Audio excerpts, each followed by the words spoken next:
My name is Avery Collins. I'm 26. And 2 weeks ago, I learned that sometimes the moment a relationship breaks doesn't come with shouting, tears, or slammed doors. Sometimes it comes wrapped in laughter, said casually, confidently, like a joke everyone else finds harmless. Except you don't. We were at a birthday party for Ethan, my boyfriend's best friend. They'd known each other since high school. The kind of friendship that didn't need explaining. If my boyfriend said Ethan's name, it carried weight. History, loyalty, shared memories I wasn't part of. The party was at Ethan's apartment. Nothing fancy. Exposed brick, mismatched furniture, a Bluetooth speaker in the corner blasting music a little too loud, beers lined up in the fridge. Someone had ordered wings. Someone else brought a cheap cake with a crooked 26 candle jammed into the frosting. It was very them. My boyfriend slipped into the space like it was second nature. Daps, shoulder bumps, inside jokes that made everyone laugh before I even understood what was funny. His friend group was tight. All guys. Ethan, Lucas, Ryan, Mark. Men who'd grown up together, played sports together, gotten drunk together, covered for each other when life got messy. They weren't rude to me. They nodded, smiled, asked polite questions. But I always felt the same thing around them. Tolerated, not chosen. Lucas's girlfriend, Natalie, was there too. She was leaning against the counter, scrolling on her phone, occasionally laughing when one of the guys said something particularly stupid. She was attractive in an effortless way. Long hair, confident posture, the kind of woman who looked comfortable in male-dominated rooms. I'd spoken to her a few times before. Nothing deep, friendly, normal. At some point, I ended up near the kitchen island, holding a drink I didn't really want, listening to Ryan complain about his job. Mark was half listening, half watching a game on his phone. The room was loud, relaxed, safe. That's when someone, one of Ethan's co-workers, I think, asked that question. The one people always ask when they want entertainment. So, he said, grinning, if you had to choose, your partner or your friends, who's it going to be? A few people laughed. Someone whistled. It was framed like a joke, like no one was actually supposed to take the answer seriously. My boyfriend didn't hesitate. He took a sip of his beer, turned slightly so everyone could see him, and said it clearly, confidently. I'd never choose a woman over my friends. The room reacted instantly. Laughter, cheers. A couple of guys slapped the counter like he'd just delivered the line of the night. These guys are forever, he continued, gesturing toward Ethan, Lucas, Ryan, Mark. Relationships come and go, but your people, that's permanent. More laughter. Someone muttered, facts. I didn't laugh. I didn't gasp. I didn't storm out. I just stood there, very still, while something quiet and heavy settled in my chest. I stepped closer, close enough that only he could hear me. That's your real answer? I asked. My voice didn't shake. I didn't accuse him. I just wanted to know if he was actually going to own it. He smiled at me, not unkindly, but casually, like this was obvious and I was late to understanding it. Yeah, he said. No offense. They were here before you? Someone behind him chuckled.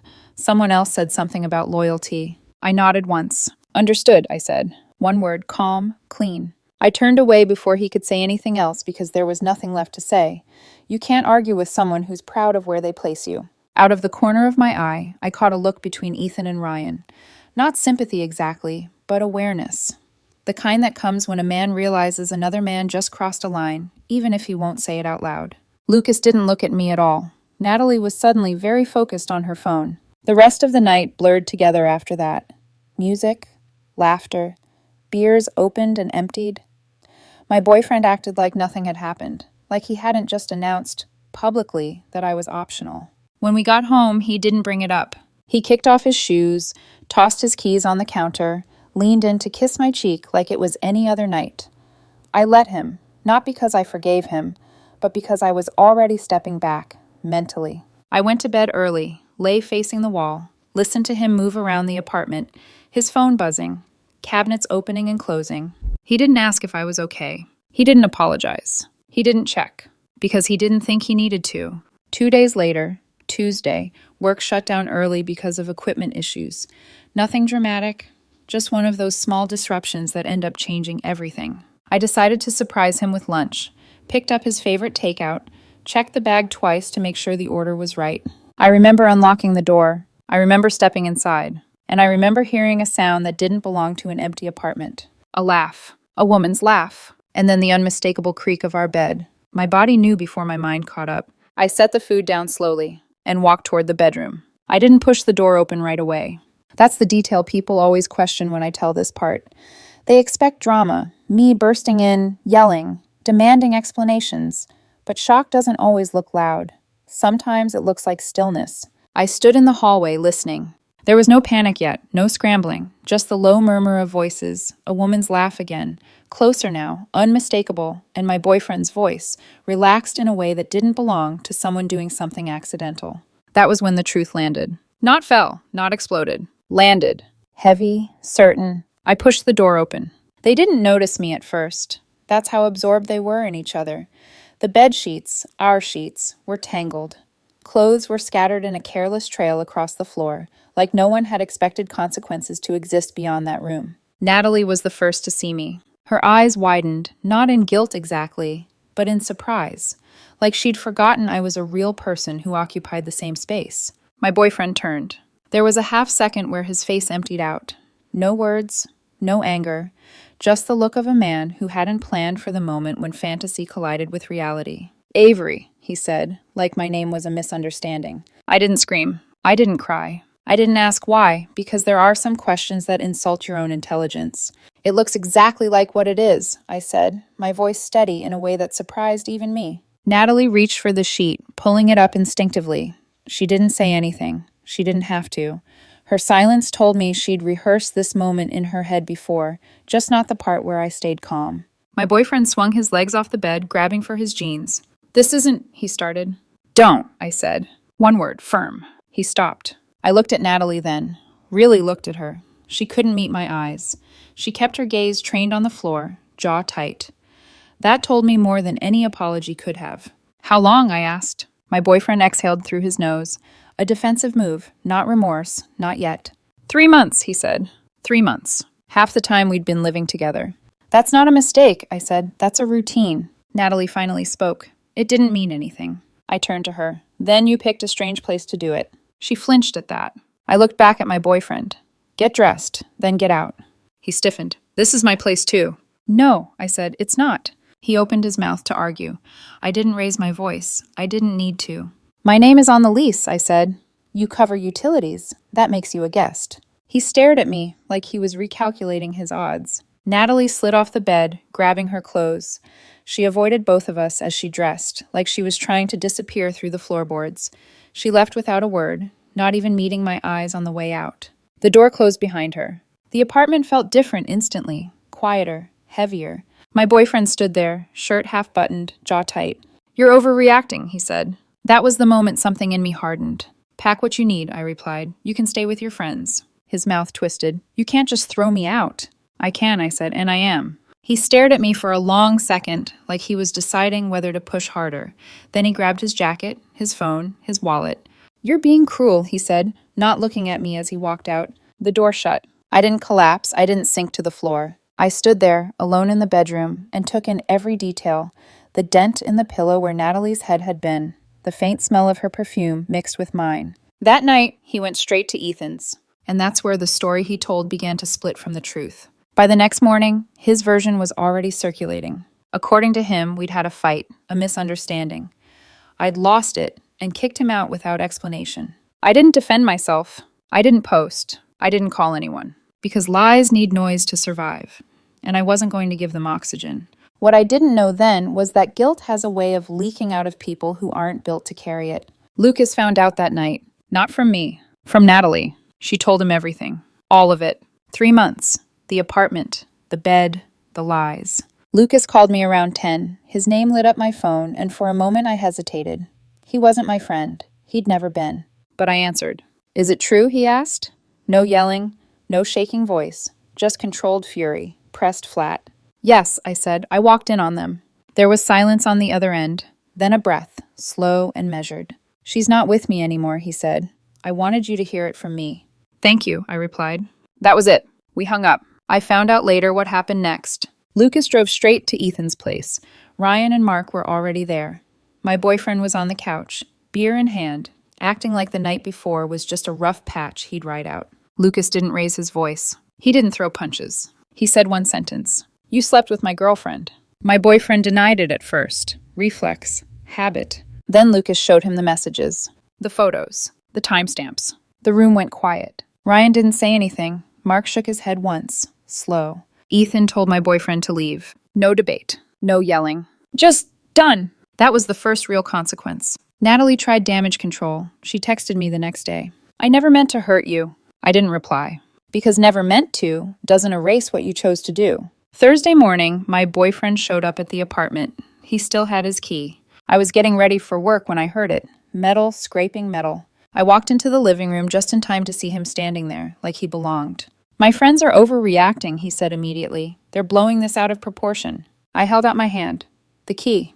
Where am I supposed to go? He asked. That stopped being my concern when you brought someone else into our bed. He stared at me, searching for weakness. Didn't find it. He dropped the key into my palm. I hope you're happy, he said. I closed my fingers around it. I hope you learned something, I replied. He left. That wasn't the end. Not even close. Because when men like him lose control of the narrative, they don't reflect. They retaliate. And what he was about to lose next wasn't just me. It was everything he thought would always be there. By Friday, I understood something clearly. He wasn't ashamed. He was angry because the version of himself he liked to believe in was cracking, and everyone could see the fracture lines. That's when the narrative shifted. I didn't hear it from him. I heard it from Ryan. He texted me late that night. One line. Can we talk? I didn't owe him anything. None of them, really. But I also knew this wasn't about comfort. It was about clarity. And clarity, when it's coming from the outside, has a way of exposing things faster than silence ever could. We met the next morning at a coffee shop near Ethan's place. Ryan was already there when I arrived, sitting straight-backed, both hands wrapped around his cup like he was grounding himself. Mark showed up a minute later. Ethan came last. 3 men who looked like they hadn't slept. Not because they were heartbroken, but because something foundational had shifted, and men don't like it when the ground they stand on turns unreliable. Ryan didn't waste time. He said you kicked him out over nothing, Ryan said. Flat. Controlled. Not accusing. Testing. I nodded once. That's the version he's telling. Ethan leaned back in his chair, jaw tight. He said you were jealous, that you misunderstood. I didn't laugh. I didn't scoff. I walked in on him and Natalie, I said, in our bed. Silence. Mark's gaze dropped to the table. Ethan exhaled through his nose. Ryan closed his eyes briefly, like he was mentally rewinding months of interactions, replaying them with new context. Lucas arrived last. He didn't greet anyone, just pulled out a chair and sat. I already know, he said. She told me, and I verified it.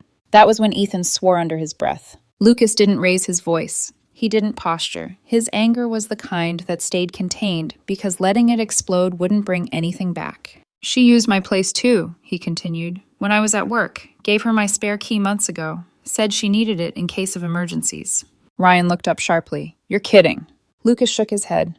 Doorcam doesn't lie. He pulled out his phone and set it on the table. Didn't push it toward me. Didn't need to. I'm sorry, he said, to me, not to the room.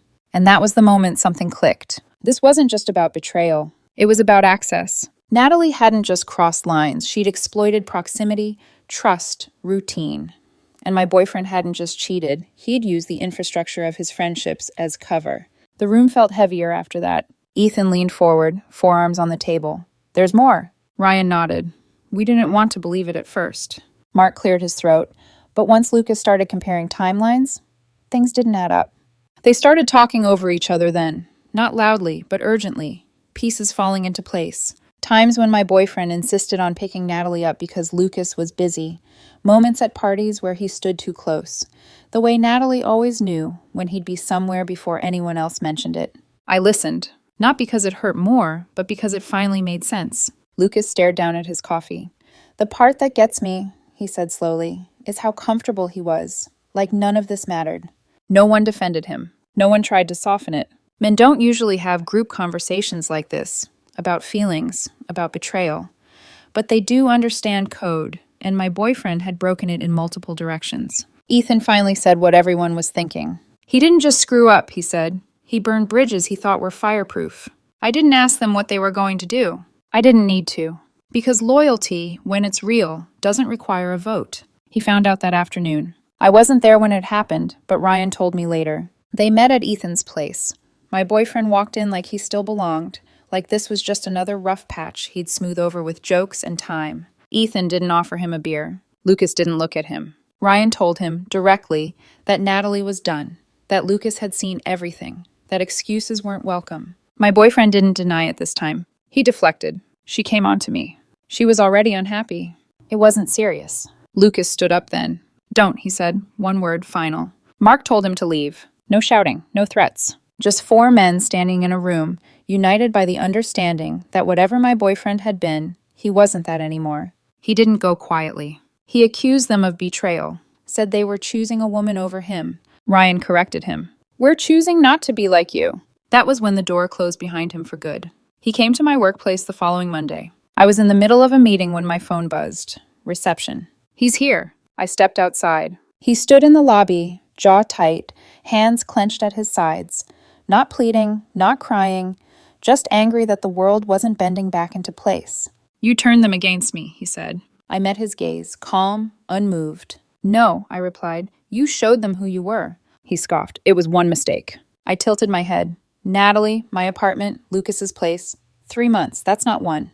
People were starting to look. He lowered his voice. I lost everything because of you. You lost it because you thought loyalty was optional, I said. Security asked him to leave. He didn't argue. He just stared at me like he was trying to memorize my face.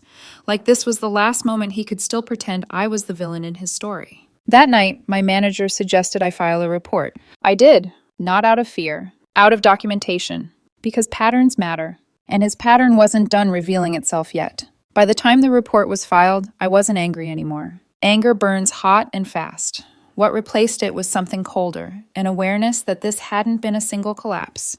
It had been a structure, carefully built, then casually abused. The fallout didn't come from me pushing. It came from people comparing notes. Lucas was the first to see it clearly, but he wasn't the last. Ryan called me midweek. No small talk. No apologies wrapped in politeness. We found more, he said. I didn't ask what. I just listened. Natalie hadn't only been involved with my boyfriend. That truth surfaced in fragments. Screenshots forwarded, timestamps aligned, memories replayed with new meaning.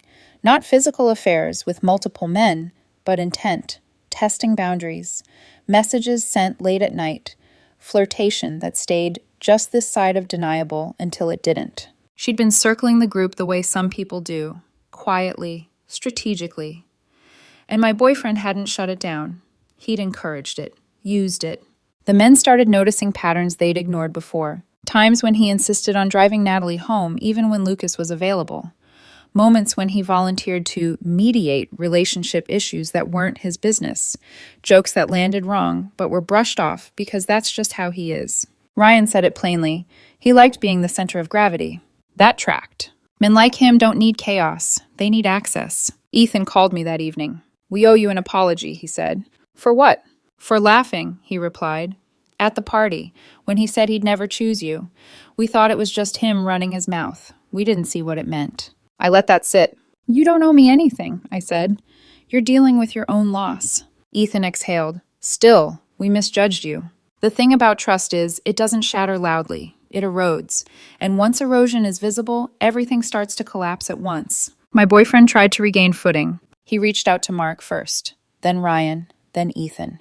Different angles, same strategy. With Mark, it was minimization. With Ryan, justification.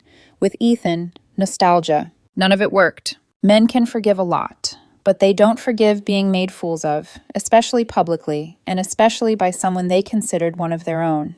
By Friday, the group had made a decision. They weren't going to stay neutral. They were going to cut him out.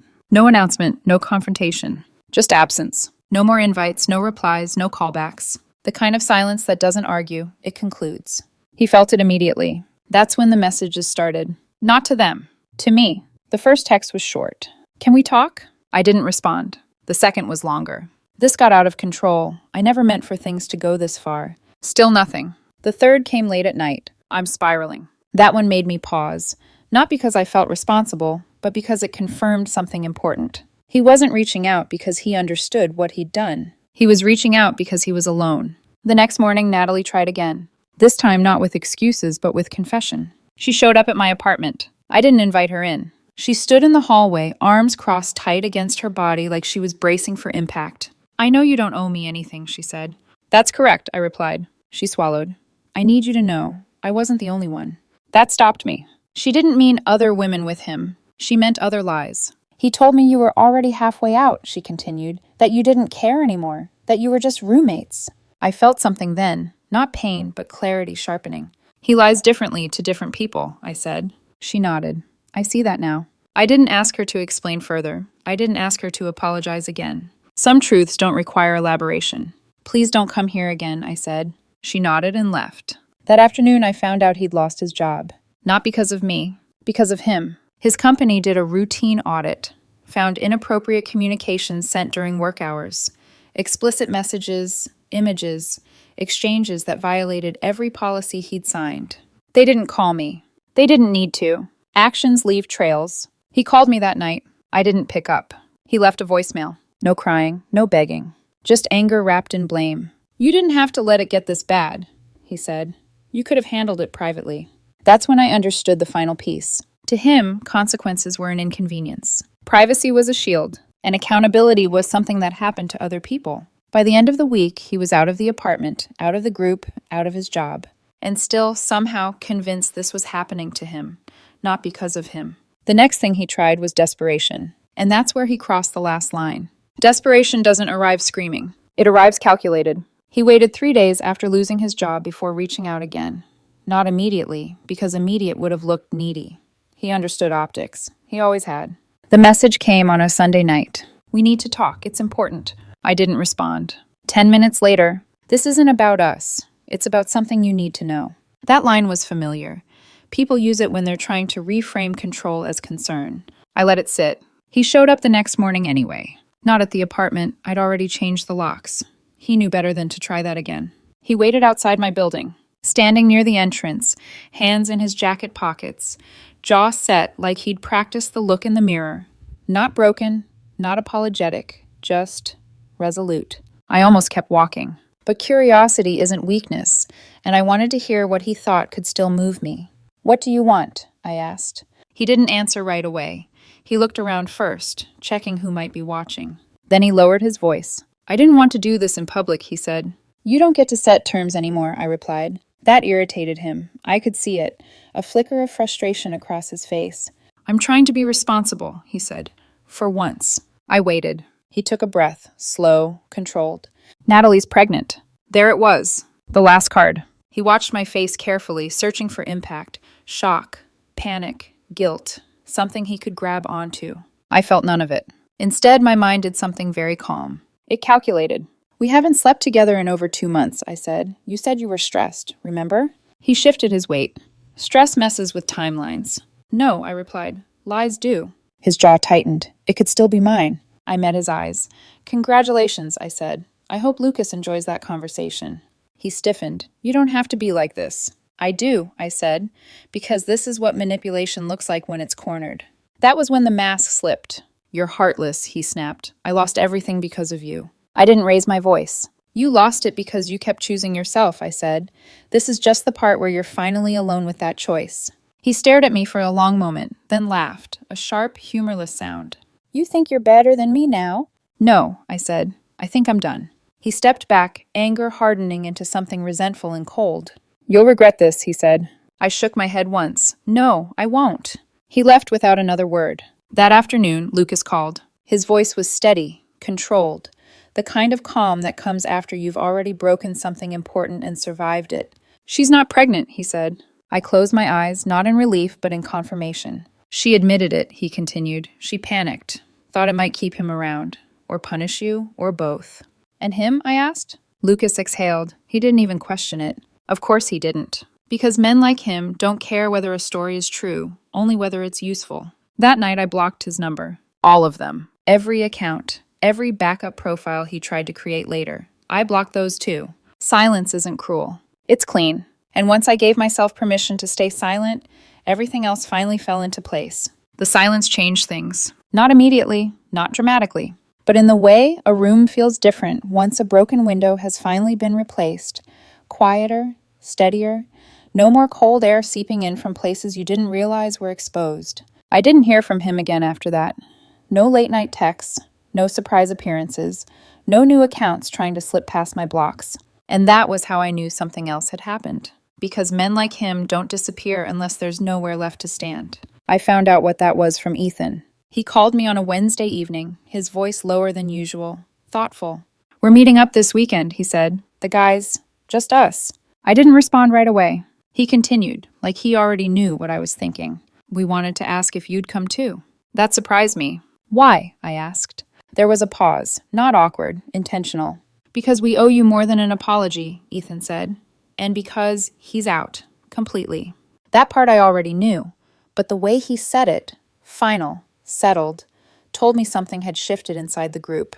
I agreed to meet them, not because I needed closure, but because sometimes it's important to witness the end of something you once stood on the edge of. We met at a quiet bar, not the loud kind with screens everywhere, but a place where conversations could actually finish their sentences. Ethan was there first. Ryan and Mark arrived together. Lucas came last. No one ordered drinks right away. That alone said everything. Ryan broke the silence. "We laughed at that party," he said. "When he said he'd never choose you. We thought it was just him being him." Mark nodded. "We didn't think about what it meant for you." Lucas leaned back in his chair, or what it said about him. Ethan looked at me then, direct, uncomfortable, honest. "You didn't make us choose," he said. "He did, a long time ago. We just didn't see it until now." I didn't rush to respond. I let the moment settle. "I didn't want you to choose anyone," I said finally. "I just wanted to know where I stood." Ryan exhaled. "That's the thing. You always stood solid. He didn't." They told me things I hadn't known. How he'd borrowed money and never paid it back. How he'd taken credit for ideas that weren't his. How he'd quietly positioned himself as indispensable while never actually showing up when it mattered. "He liked loyalty," Mark said. "Just never the kind that required effort." Lucas looked at me. "He used us as cover. You too. And when that stopped working, he burned everything down." There was no triumph in the room, no satisfaction, just resolution. Ethan cleared his throat. "So, we're done with him." Ryan added, "Not temporarily, not to make a point. Done." Then Ethan said the sentence that stayed with me longer than anything else. "We choose you." I blinked. "You don't have to." "We know," he said, "but we want to." He gestured around the table. "You showed up. You were consistent. You didn't play games. You didn't use anyone. You treated us like people." Mark nodded. "Honestly, you were more of a friend to this group than he ever was." I felt something then, not victory. Validation. The quiet kind. We didn't toast. We didn't make speeches. We just sat there, 4 men and 1 woman, all of us having lost something, and realizing we'd also shed something toxic in the process.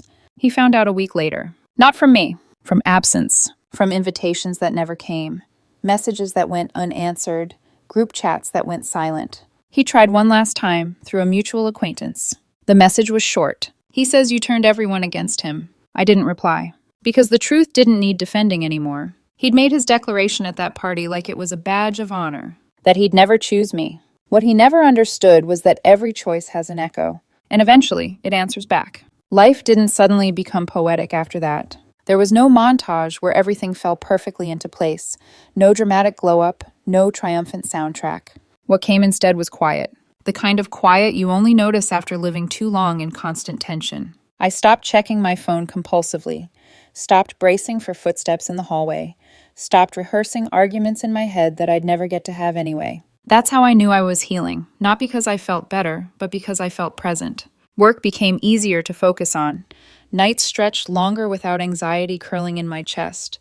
I slept through the night for the first time in months, and didn't wake up feeling like I'd forgotten something important. I hadn't. He tried to come back once more. Not directly. He'd learned that lesson. He went through his sister this time. She sent a message that was carefully neutral, like she was afraid of choosing a side. "He's not doing well. He says he knows he messed up. He just wants a chance to apologize." I stared at the message for a long time before replying.